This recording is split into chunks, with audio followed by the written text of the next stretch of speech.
2002 saw the release of Pierce Brosnan's last outing as James Bond, Die Another Day, 20th film in the franchise, directed by Lee Tamahori. This is a film that I've been up and down on throughout the years. There's times when I've thought it was actually pretty good. There's times when I've thought it was absolutely appalling. I remember the last time I watched it, before watching it for this review, I did think it was one of the worst Bond films. And then I've watched it again for this review, and my opinion's changed a bit again, really. Yeah, I'm all over the place with this film. I think it really does depend on what mood I'm in. I was in a very good mood coming into this because I'd just come off the back of The World Is Not Enough, which had actually gone up in my estimation.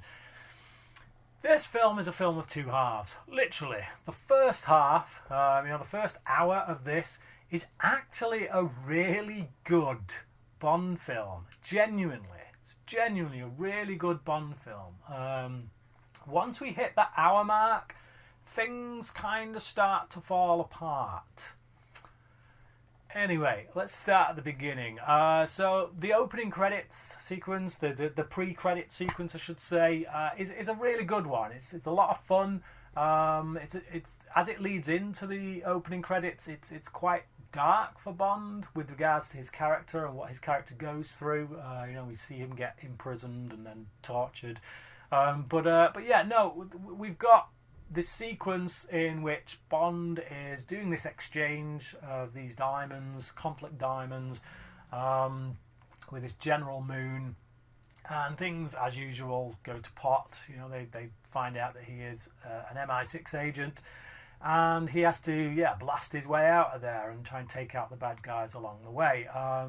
He does so when he creates an explosion. It kind of blows all these diamonds into one of these characters' faces, and he becomes this typical Bond villain with a gimmick. He's got diamonds in his face. It looks pretty cool, it's quite amusing, quite entertaining. But this whole section is really good. I think practical work that's going on. We've got these hovercrafts. It's like a hovercraft chase. I never would have thought that a chase on hovercrafts could have been exciting. I thought it would have been slow and ponderous and bulky. But no, it's actually pretty good. These weaponized hovercraft, and they do a lot with them, and it's thrilling. It's fun to watch, and seeing Bond take out these bad guys and give his pithy one-liners as usual, Saved by the Bell. I'm enjoying myself right from the opening. I'm really enjoying myself with this film. So we get into the opening credits, and we have one of the worst Bond themes ever in Madonna's Die Another Day. It is terrible. It is absolutely terrible. It doesn't sound very Bond to me. It doesn't have that kind of classical orchestral kind of vibe to it.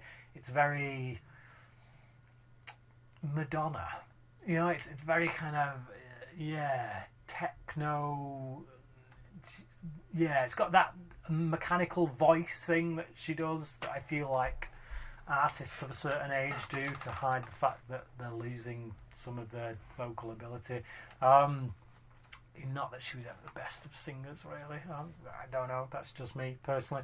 But not a good opening title song at all. I like the design work on the credits. I like the fact that the opening credits on this one are continuing the story from the pre-credit sequence. So the pre-credit sequence has kind of bled into the titles, and we're still seeing elements of the story. We're seeing the way Bond has been imprisoned for 14 months, and that's all done through the credit sequence. So that's interesting. I like that. Usually the credit sequences kind of pinpoint to things that are going to play later on in the film, whereas this, it's still part of the film. It's part of the story, ongoing.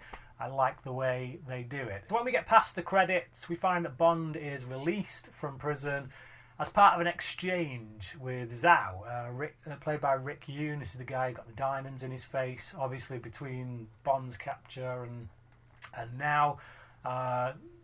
Zhao has obviously been captured at some point by the authorities, but now they're trading him. So yeah, there's this trade that goes down.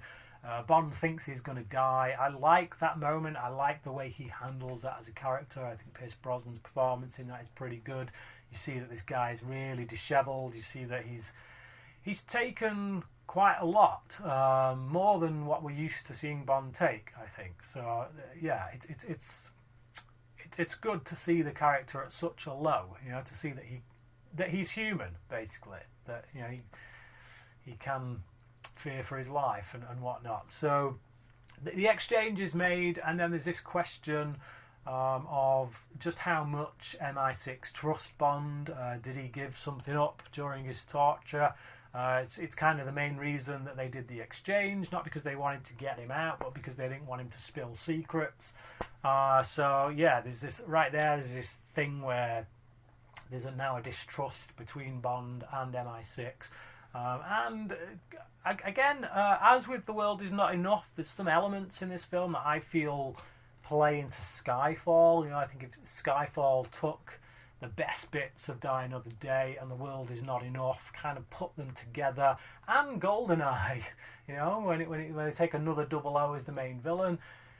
Skyfall to me, I mean, we'll get there when we get there, but yeah, definitely there's elements in here that play into later films. Bond, of course, earns that trust back by going on his usual adventure, stopping the villains and proving himself as a loyal 00 agent.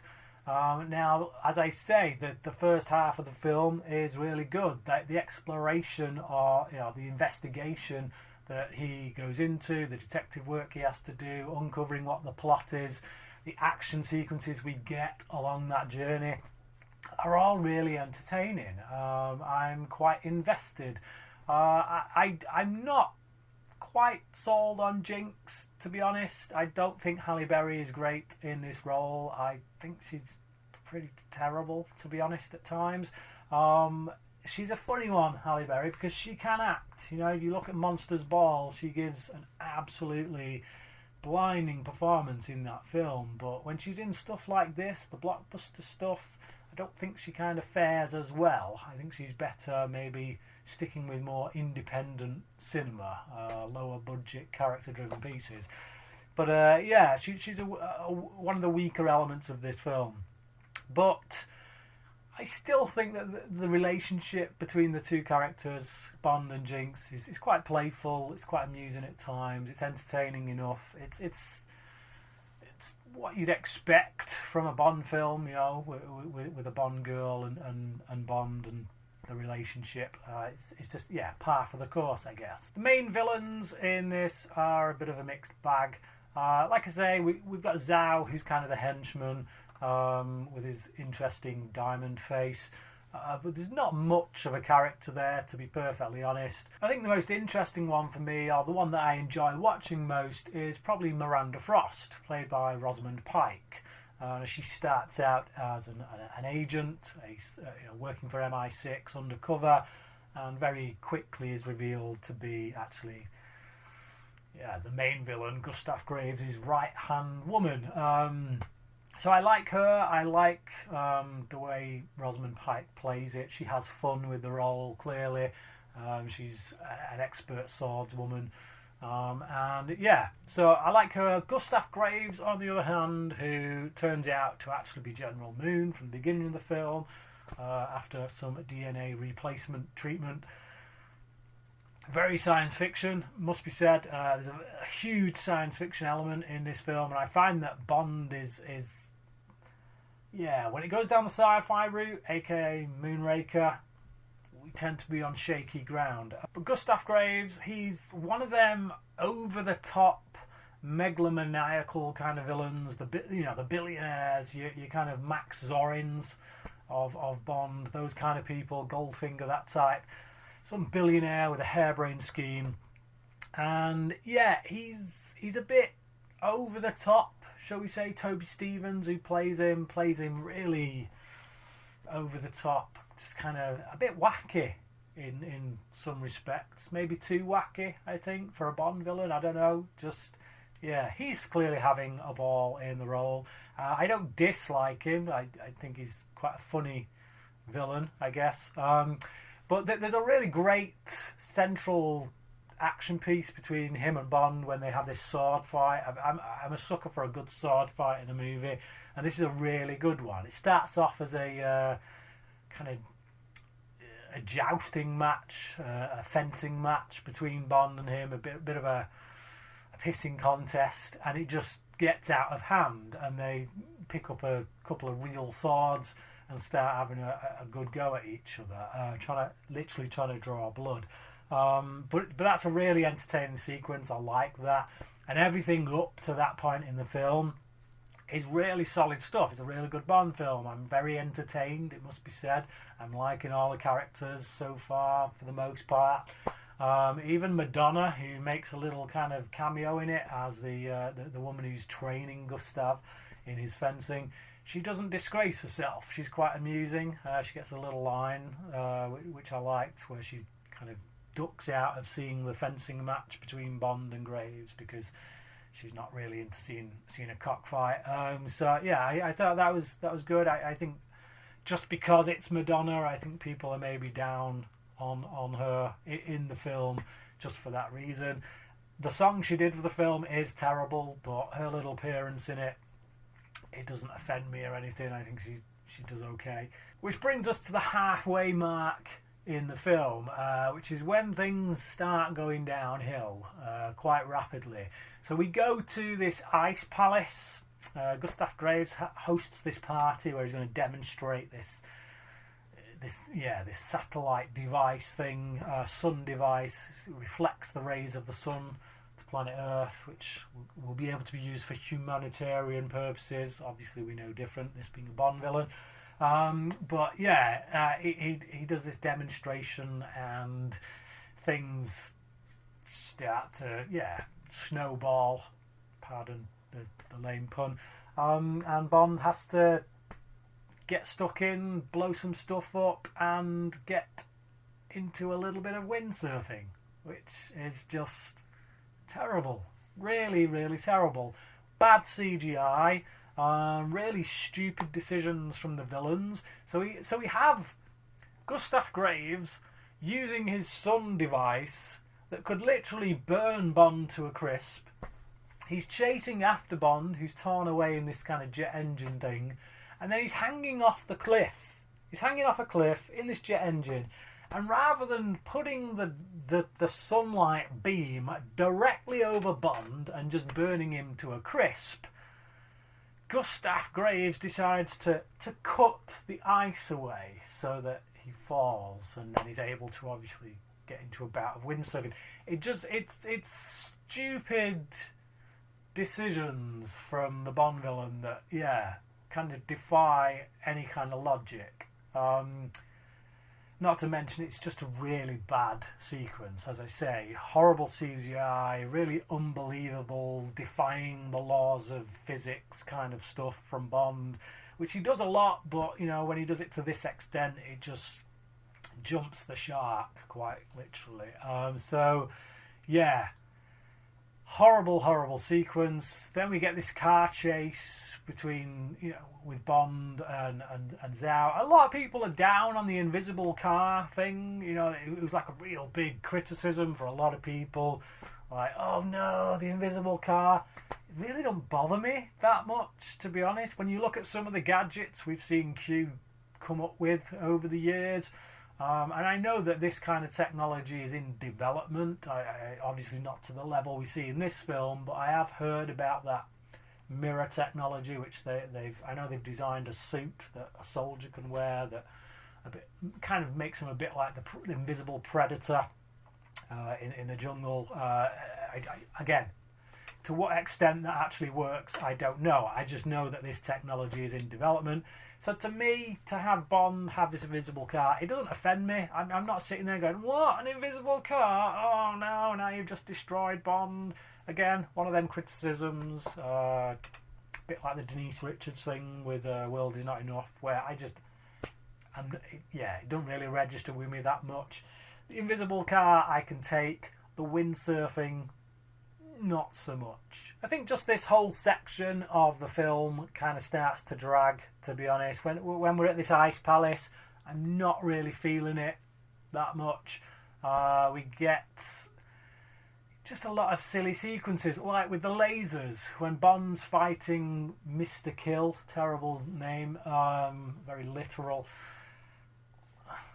which again is a Bond thing that is just not very clever though on this occasion. But yeah, they're having the fight and these lasers are all kind of shooting everywhere, and it just feels very CGI, very kind of stretching it even for Bond. And Halle Berry's character Jinx, throughout these sequences, she's meant to be kind of both sexy and you know, whatever. I'm not interested in her character. She's not that charismatic for me in these scenes, and to be honest, I'm kind of wishing that the laser would just cut her in half. But yeah, a bit of a callback, I think, to the Goldfinger stuff, the laser on the Goldfinger heading to the nads, but just not utilised anywhere near as well. Then Zhao's taken out.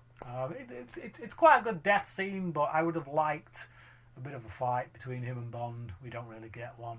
We just get a car chase with a load of sci-fi gadgets. We go from the ice palace and we get kind of into the final stretch of the film, which takes place aboard this airplane, in which, yeah, Gustav's plan is revealed. He is going to use this sunbeam machine to basically destroy all the landmines, you know, in North Korea that separate a particular border, so that, yeah, he and his soldiers can then march through and take over, which obviously they've never been able to do because they can't get through the landmines. So, yeah, it's an interesting enough plan, somewhat elaborate to get to where they're trying to get to. And again, like I say, the science fiction element really kicks into gear towards the end. I do like the showdown. I like the we kind of get Jinx fighting, having a sword fight with Frost, Miranda Frost, while Bond kind of takes on Gustav Graves. It's a decent fight scene, a nice bit of action. Again, maybe a bit too much CGI in there for me. The suit that Gustav Graves is wearing is a little bit Power Rangers-esque. But yeah, it's not offensive to me. It's just a bit, alright. Like I say, just the Ice Palace section really drags. The sci-fi element is just a bit too much. But on the whole, it's entertaining enough. I am still entertained by it. I am going to give this film a 3 out of 5. It's a very tentative 3. It's kind of hanging on the edge there. Like I say, in the past, I'd have given this film like a 2. Maybe not even that. But I do think the first hour of this is incredibly strong. For a Bond film, you know, it's not like GoldenEye or Skyfall level or anything like that, but it is a really good Bond film. It just starts to lose its way after that halfway mark. And not to the point where I can't still be entertained, just to the point where there's too many times where my face goes,